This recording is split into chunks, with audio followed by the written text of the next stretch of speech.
Have you ever found yourself at the end of a long day scrolling through Netflix or Hulu or Prime, and you're looking at different shows?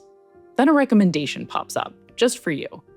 But you remember a friend recommended something different. What do you choose? What's recommended by the algorithm or what your friend suggested? In this episode of Choiceology, we look at what happens when people face a choice between trusting another person's expertise and trusting a machine. We'll hear about the bold and data-driven decisions about recruiting made by the Boston Celtics basketball team in 2007.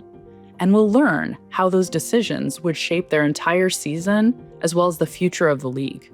And then I'll speak with Jennifer Logg, an assistant professor of management at Georgetown University's McDonough School of Business, about why it is that we trust algorithms even more than other people's judgment. Check it out.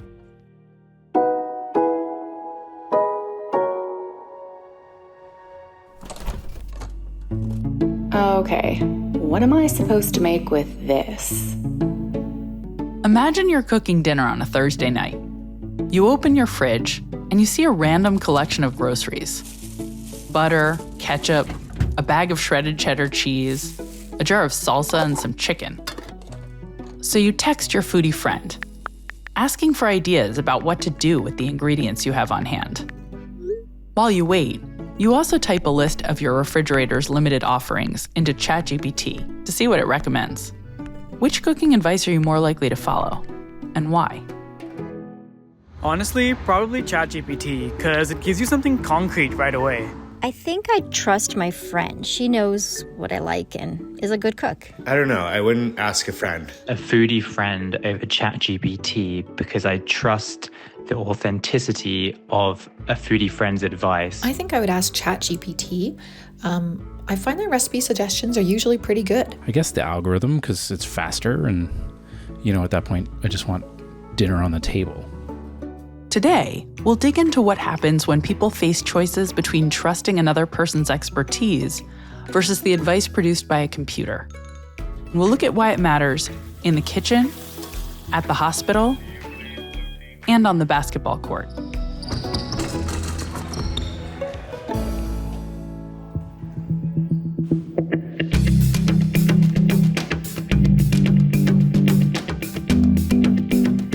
I'm Dr. Katie Milkman, and this is Choiceology, an original podcast from Charles Schwab. It's a show about the psychology and economics behind our decisions. We bring you true and surprising stories about high-stakes choices, and then we examine how these stories connect to the latest research in behavioral science.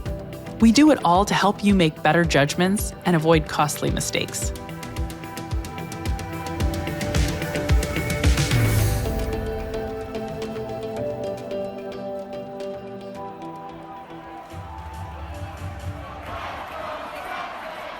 The Boston Celtics are iconic. They have won a very significant percentage of all the NBA championships in history over the 80-year history or so of the NBA. But the team had been in a rut for years and hit a low point in 2006, back when I was a graduate student living in nearby Cambridge, Massachusetts, so I remember it well. They were among the worst teams in the NBA. They had the beginnings of a young core. They had Paul Pierce, who was already an established star, who missed a good part of the year. And then some of their young players got hurt. I remember going to one of their games that year and the Celtics people apologizing that they really didn't have their full roster that night. So their devoted fans were rather critical. And they had to kind of reinvent themselves. This is Dean Oliver. He's a data scientist at ESPN, and he helped create the sports network's analytics department. In 2006, the Celtics needed to rebuild. And to do that meant a big shakeup of their roster, which required ruthless scouting. These recruiting decisions traditionally relied heavily on scouts' experience, on their intuition. An old school scout is someone who goes and watches players play and uses their eye. They're watching the game. They have a responsibility of contributing to making a judgment on whether a team should acquire that player, whether through the draft or whether through trades or free agency. Scouts were respected because they'd been around the game forever. Some of them believed they could size up a player just by looking at him. I heard this from scouts, actually. There are guys I can see for 5 minutes, and I never have to see him again because I know right then. And that's obviously not the way a lot of data goes. There are players that have great games, and there are players who have bad games that go against their typical pattern. But the Celtics were starting to question whether a scout seeing was the same as a scout knowing.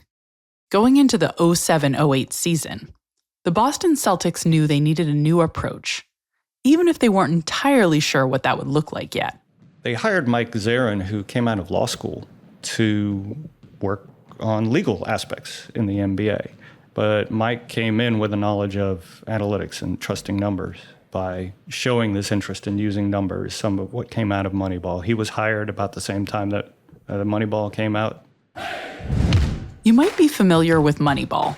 It's the famous book by Michael Lewis about the struggling Oakland A's baseball team and how they used advanced analytics in 2002 to hire new talent and turn their team around.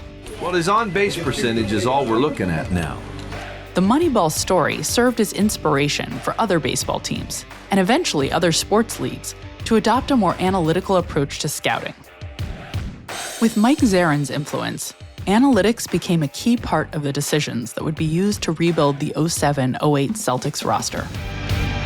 He is pretty close-lipped about the details of it, but I know generally from our conversations on how he thinks about players and what they've had to do to build, say, a draft model. And they're trying to predict how good a player is going to be in year 4 or year 3 or throughout their career. They have metrics for that. The predictive player model that Zarin used offered the Celtics insight that wasn't visible to the public, and it helped them make key trade decisions to build a stronger team. As the season approached, Boston started making moves. Big ones.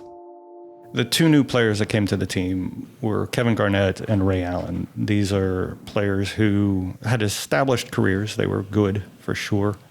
They hadn't played necessarily quite as well in the last season. These players weren't unknowns. They were stars, but aging ones. There was some sense that they may decline, but the Celtics were able to identify that they had a long way to go before they would decline to a poor level or even an average level. Kevin Garnett, who was not a very big point scorer, but was a great defender by all the metrics. He was a genius on the defensive side of the ball. And if you watch highlights around basketball, you will see that 90+% of the highlights are about offense. They don't show what Kevin Garnett does when he's off the ball. And even the old school scouts are supposed to look for that, and they're supposed to see it. But it is not as prominent as offense. Mike Zarin and the Celtics general manager, Danny Ainge, brought together players whose reputations weren't flashy, but the data said they were undervalued. Paired with longtime Celtic Paul Pierce, Allen and Garnett became a force to be reckoned with, known as the Big Three. Celtic buzz is back in a big way, with the additions, of course, of Kevin Garnett and Ray Allen, along with all-star Paul Pierce. That Celtic season felt like a season of inevitability.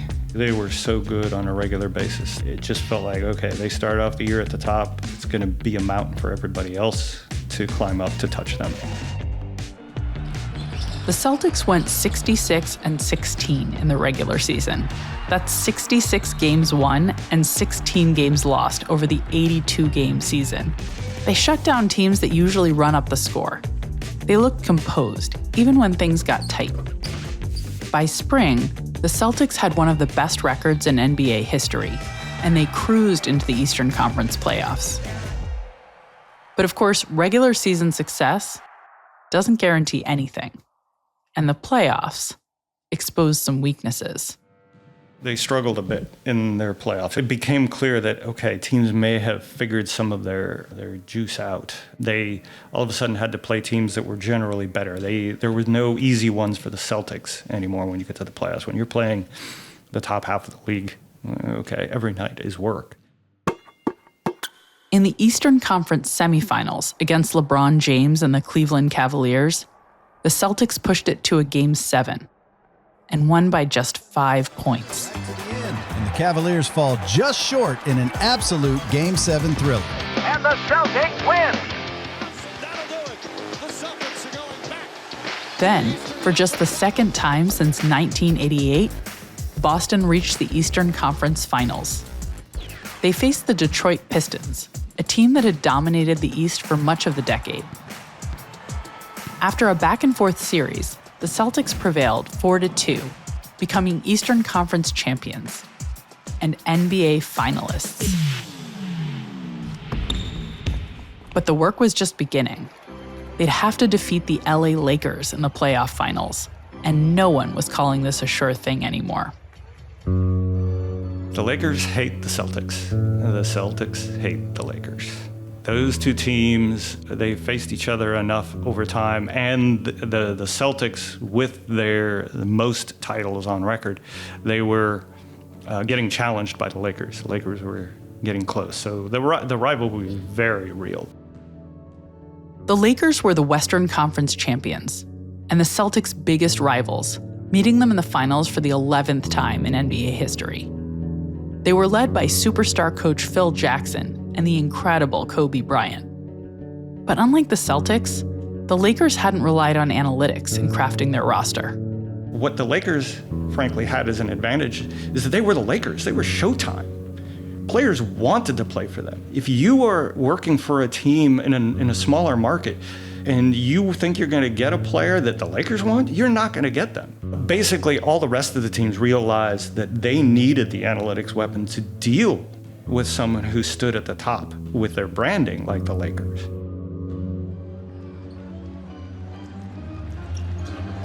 The series was exhilarating to watch. It started at home in Boston, with over 18,000 fans in TD Bank North Garden, decked out in green and white and cheering through the rafters. NBA finals games, they are incredibly loud. If you were sitting up near the top of a dome and such like that, you can't hear. Your ears will be ringing at the end, especially in a place like Boston. People waving the signs, wearing the green when they were facing the Lakers. It was loud.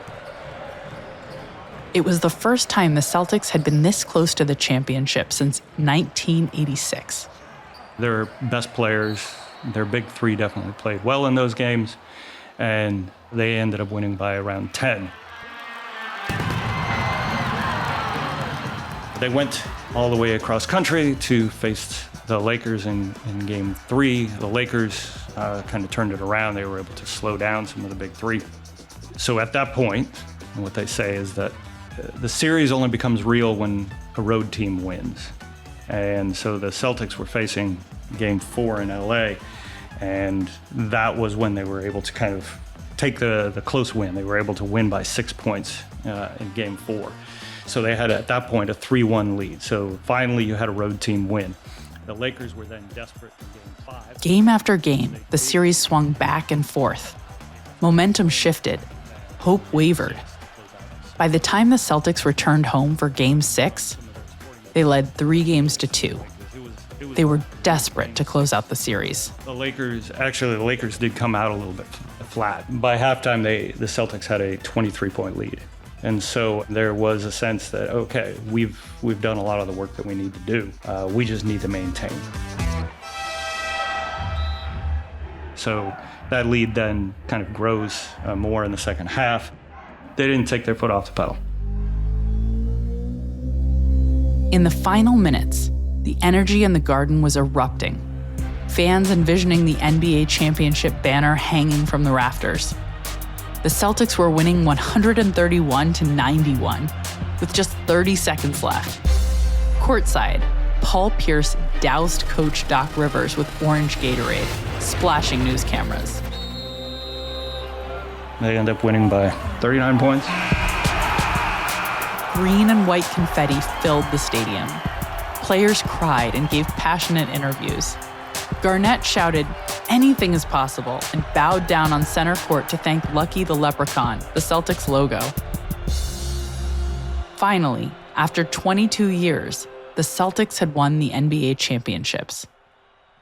But what few people in the arena could see was that many of the most important choices leading to this remarkable victory were made long before the opening tip. The 07-08 Boston Celtics were lauded with awards. Kevin Garnett was named NBA Defensive Player of the Year. Paul Pierce was named NBA Finals MVP. General Manager Danny Ainge was named NBA Executive of the Year. And all of Boston's 41 regular home games sold out. For Mike Zarin, who led the charge on analytics, the win meant everything. I know what it meant for Zarin. Zarin, he got the big ring. He was so proud. Being a fan for all his childhood and then being able to add a ring onto a finger. Zarin doesn't brag about a lot, but he definitely was able to show off how happy he was. That's the thing, right? When you're a fan, you feel like you earned it in the sense that you supported your team. You were loud and things like that. When you're Mike Zarin, you're proud because you actually made a decision that shaped that franchise. And he earned it. For Dean, the Celtics win was a watershed moment in demonstrating how useful analytics could be in building a championship NBA team. I don't think it's recognized as much as it should be for how it kind of changed the league. There were enough circumstances, oh yeah, those players were already good, but it was a big analytical decision behind the scenes. Certainly if they hadn't changed their path, if they hadn't decided to go after Ray Allen and Kevin Garnett, they would have been in a rebuilding period for quite a while. They might have competed, they might have been playoff teams, but it's extremely unlikely without having made another deal at some point to get better players. It would have been practically impossible to win a championship. Dean Oliver is a pioneering sports statistician at ESPN and the author of the books Basketball on Paper and Basketball Beyond Paper. You can find more details and links to his writing in the show notes and at schwab.com/podcast.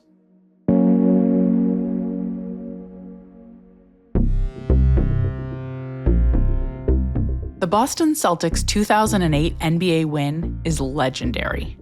Of course, many factors contributed to the team's success, in addition to the choice to rely on algorithms. Factors like the individual talent of the players, the chemistry of the Big Three, a relentless focus on defense, and Coach Doc Rivers building a culture of trust and teamwork. But without insights from Zarin's player prediction models, it's unlikely the team would have succeeded in the same way. Today, algorithms are ubiquitous in the NBA. Every team has an analytics department, and they all strive to project how good players will be in this season and in the future. Algorithms have shaped the game in other ways, too. They've guided teams towards shooting more three-pointers, which were previously thought of as high risk and low reward compared to two-pointers. Defensive switching has also become more common, where players don't guard the same person all the time. Of course, coaches and scouts still second-guess algorithms, especially when a pick that looked perfect goes wrong. We explored people's tendency to lose greater faith in algorithms than in humans for equivalent missteps in an earlier episode of Choiceology. That was back in February of 2019 with my Wharton colleague Cade Massey. The episode looked at algorithm aversion, which describes our tendency after seeing algorithms and humans make the same mistakes to trust flawed human judgment over superior machine logic. The question of when and how much we'll embrace algorithmic guidance and when we'll turn away from it is the focus of my next guest's research. Jennifer Logg is an assistant professor of management at Georgetown University's McDonough School of Business, and she joins me to talk about her research on algorithm appreciation. Hi, Jen. Thank you so much for joining me today. Thanks so much for having me. I'm excited to be here. Well, I'm excited to talk about your work on algorithm appreciation. Could you start by just defining what that term is that you and your collaborators coined to describe a consistent pattern you were noticing in human behavior? So we find that people incorporate advice more from an algorithm than from people. What we found was that the people who received advice from an algorithm incorporated more of that advice into their final prediction than the people who thought that advice came from a person. And that's the result that we call algorithm appreciation. I really love this work, and I was hoping you could give us some examples of the kinds of algorithms that offer people advice, just so that we're all on the same page about what we're talking about here when we say an algorithm or a human could offer someone advice. I always kind of think of Netflix. Netflix is known for its algorithm generating recommendations, but I could also text my friend if it's a rainy day and ask her, hey, what TV shows have you been binging? And in this era where LLMs are everywhere, would you consider an LLM like a ChatGPT or Claude giving advice to be an algorithm category that could be compared with, calling my doctor or phoning my neighbor? Definitely. Algorithms from 10 years ago versus Gen AI today. It can do so many more things. I'd love it if you could describe one or two of your favorite studies showing that algorithm appreciation is an important phenomenon. So in one of our studies, our participants made predictions about the popularity of songs that came out. For example, what rank will Perfect by Ed Sheeran place on the Billboard magazine Hot 100 this week? So how popular will it be? Then they gave their numeric answer. On the next page, they received advice that half of our participants read that the advice came from an algorithm, half of our participants read it came from a person, and they made their final prediction. So they could decide how much they wanted to listen to or disregard that advice. And then we measured how much people updated from their time 1 prediction to their time 2 prediction. So we found that when people were making these predictions about songs, they listened more to advice when they thought it came from an algorithm than from a person. So the same advice labeled differently as coming from an algorithm versus a person basically produces different decisions. Do you find that experts and novices are similar when they are choosing how to incorporate advice from an algorithm or a human advisor? Because I think you maybe have another study on that, right? Yeah. So we also asked people to make business predictions, but in this experiment, we compared how non-experts, people who didn't necessarily make forecasts or predictions for a living, compared to a sample of national security professionals, people who on a regular basis for their jobs make predictions. And what we found was that our non-expert sample, seeing the same exact questions, responded quite differently than our national security professionals.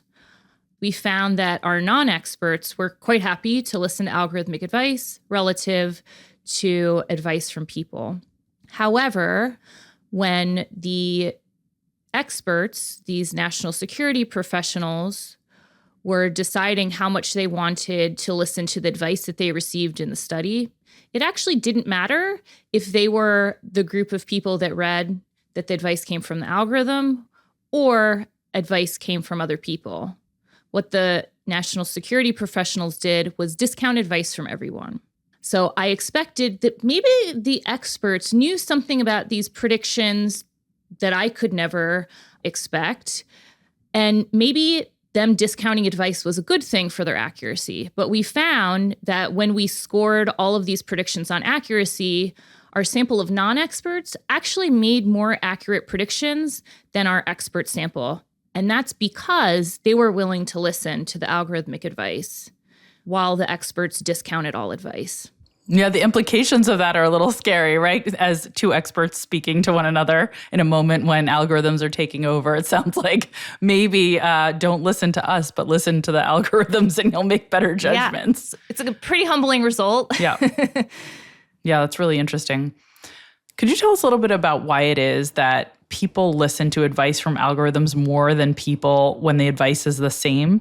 It's not totally intuitive to me why getting an estimate and that is labeled this came from an algorithm would lead me to say, oh, wow, okay, well, the probability forecast I just made of whether or not this geopolitical event will happen, I should really update now that I've got an algorithm telling me something, more than if I'm told, here's a piece of advice from a group of wise humans or from one wise human. So my answer might not be very satisfying. That's okay. One of the things that I found was when we gave our participants 7 simple questions related to just simple mathematical questions. That was our way of capturing their comfort with numbers. So researchers have called it their numeracy. But the more comfortable people were with numerics, the more they relied on algorithmic advice. Now, why my answer might not be totally satisfying is because I tested a lot of other things and they did not actually drive the effect. So one of the things that I tested that didn't explain the effect was age.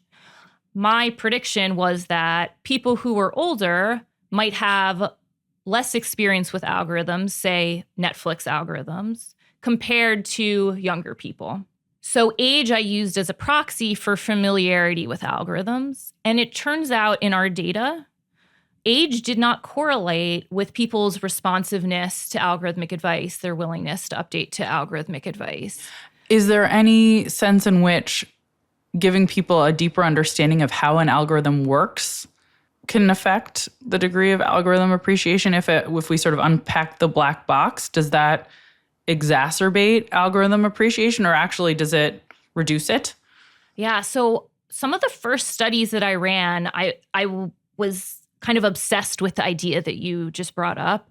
And I tried to present the algorithm, which ultimately, for a lot of our lives, the algorithms in Gen AI we deal with, they are black box. But I wanted to try to unpack that and understand if people knew different pieces of information about the algorithm, would knowing more encourage them to trust it more than they already seem to do? Or might knowing more actually make them more hesitant because now that they understand it more, they might kind of consider, how things could go wrong. So I compared if people were shown calculations of what was kind of behind the algorithm, the gears of the clock, if you will, and if it was presented in a simpler way, people didn't respond differently than if the algorithm was presented in a more complex way. And I would like to kind of mention Dan Goldstein's work. So Dan has a paper presenting people with different information about an algorithm, also simple and complex. And he similarly found no difference. People were quite happy to listen more to the algorithm than the person. And it didn't matter if people thought that algorithm was complex or not. And I kind of think that's a nice bridge from thinking about algorithms to Gen AI too. So hopefully the research that we've done on algorithms to some extent also can speak to how people think about Gen AI. What are some situations where you think people would be wisest to privilege algorithmic advice? Kind of feels like a tightrope walk. So where and when is this useful? One of my favorite results is actually from the medical domain. And they found, this is before Gen AI, they found that when a biopsy was shown to an algorithm versus a pathologist, the algorithm was better at predicting the severity of breast cancer than pathologists. And the reason why I love this result so much is that they unpacked why it was better. The algorithm that they used was actually identifying new cues that pathologists just didn't even have in their textbook. So there were cues that were otherwise overlooked. So regardless of how you feel about algorithms, even in the abstract, if we can learn from algorithms in Gen AI cues that we've otherwise overlooked that are predictive of forecasts that we care about, well, then we can update textbooks. Even if you say, I want a person to have ultimate control. Are there situations, though, where you would say you want people to privilege human judgment over algorithmic judgment that are sort of an edge case to what we've been talking about, where algorithmic advice is so powerful? So I kind of keep thinking about what Daniel Kahneman wrote before his book on noise came out, that algorithms are a great antidote or solution to human judgment, which can be inconsistent because by definition, algorithms are consistent. I think the boundary conditions are, which Kahneman notes, where the data is lower quality. So if the data you're using is based on historic data made by people that might be biased. It might be missing data, which could lead to bias. So you could end up with a really low quality algorithm and trust too much in it. Right. That's really helpful. What advice do you have for our listeners about how they can make better decisions now that they're familiar with your research on this topic? The way I think about how people can improve their lives with generative AI is really to go back to classic research on the wisdom of the crowd. We know that getting multiple predictions and judgments from groups of people is really beneficial for improving our accuracy. And we can think of Gen AI as another source to add to that collective wisdom. Jen, what do you do differently in your own life as a result of having studied algorithm appreciation? I think a lot more about data, and if I'm getting advice that seems to be coming from an algorithm, I think more questions come up for me. Is this data complete? You might think you have data that's useful to make predictions for the future, but if you are missing data on so many other demographics, or it could be about people's preferences, you are going to be making the same mistakes over and over again. The algorithm is going to magnify whatever patterns in the input data. So I think a lot more about, where does this data come from? Is this data representative of the things that my organization and I care about? And that is kind of the driving factor behind why I created a class called The Psychology of Big Data. Like thinking carefully about measures and what we're feeding into algorithms and Gen AI. It's so helpful. Thank you so much for taking the time to talk to me today, Jen. I really appreciated it. Thank you. This was so much fun. Jennifer Logg is an assistant professor of management at Georgetown University's McDonough School of Business. You can find her paper, Algorithm Appreciation, People Prefer Algorithmic to Human Judgment, in our show notes, or just visit schwab.com/choiceology. To hear more about the intersection of behavioral science and sports, check out the Financial Decoder episode, Does Your Inner Scorekeeper Skew Your Judgment? You can find it at schwab.com/financial decoder, or just search for Financial Decoder in your podcast app. In the past few years, sophisticated algorithms that can offer us guidance on nearly every type of decision have gone from a futuristic concept to a normal part of modern life.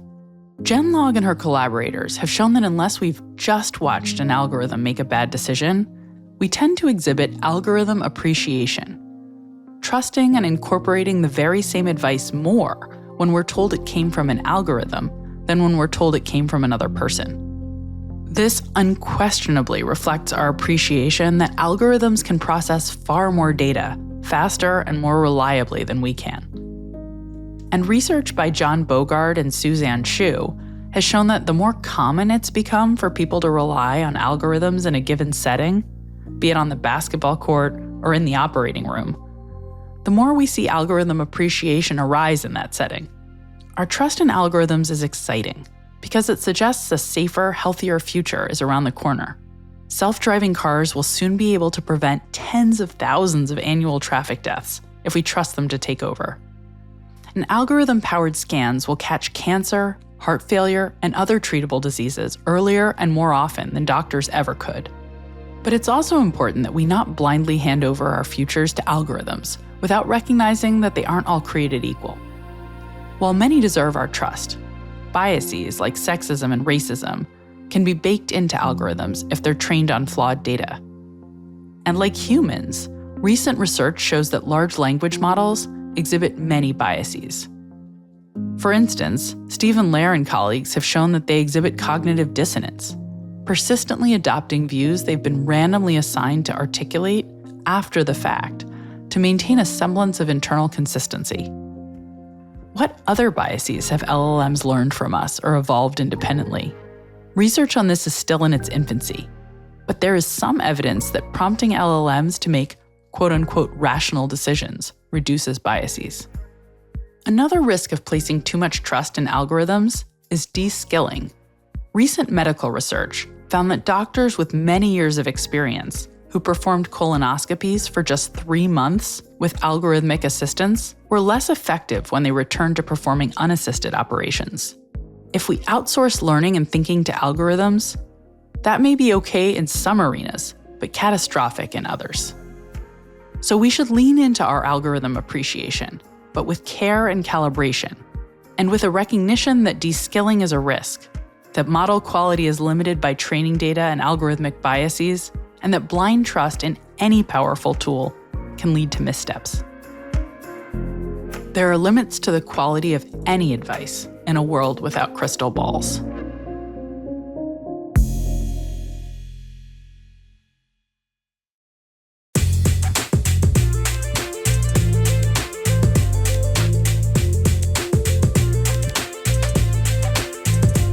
You've been listening to Choiceology, an original podcast from Charles Schwab. If you've enjoyed the show, we'd be really grateful if you'd leave us a review on Apple Podcasts, a rating on Spotify, or feedback wherever you listen. You can also follow us for free in your favorite podcasting app. And if you want more of the kinds of insights we bring you on Choiceology about how to improve your decisions, you can order my book, How to Change, or sign up for my monthly newsletter, Milkman Delivers, on Substack. Next time, I'll speak with Richard Thaler, Nobel laureate and emeritus professor at the University of Chicago's Booth School of Business. We'll explore a bias that helps explain why most of us polish off our plates at restaurants, even when we're too full to enjoy what we're eating, and why we feel compelled to finish boring books. I'm Dr. Katie Milkman. Talk to you soon.